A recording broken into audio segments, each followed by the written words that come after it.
Hey everyone, Chelsea with Craft and Grow. We're out in the garden today. So my husband and I, we went on vacation. Memorial Day weekend, our potatoes started to come up, and then we came back, and this is what we came back to. So as you can see, these are all the potatoes that are coming up. We desperately need to have these netted. As you can see, I have some bamboo stakes in here. I am repurposing some garden fence that we use for around our perimeter, because I may not have enough bird netting. So we've had this left over from last year. We're gonna cut this open and we're gonna wrap this around here and secure it.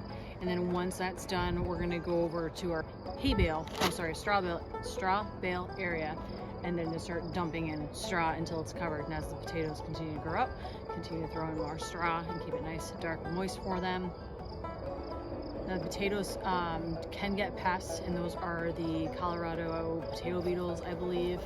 So right now I have no sign of those. If I do, I will treat them.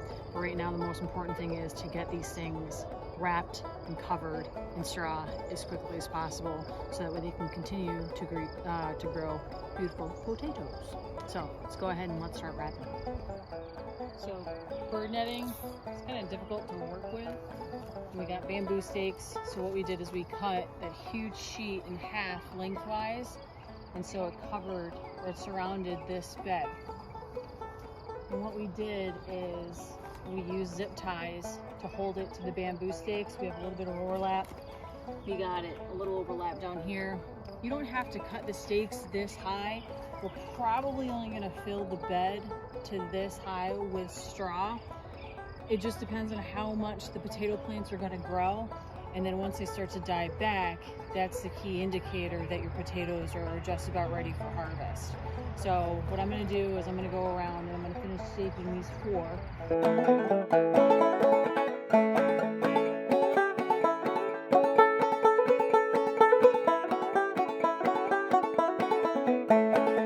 So this bed is ready for us to throw all the straw in. What's really nice too, at the very bottom, it's still loose down here, that if you need to really rustle the straw around the potatoes, you can. So you don't want it too tight around the bottom, so you can adjust it. Let's go ahead and move on to the next bed. We are going to be using we're going to use that excess fencing that we had, and we're going to see how well that works. We utilized the fencing that we had left over from when we had redid the perimeter of our garden. We found this a lot easier to use than burn netting. Stay tuned when I bring you back for the harvest of the potatoes in late September, early October. Be sure to like and subscribe. Thanks again.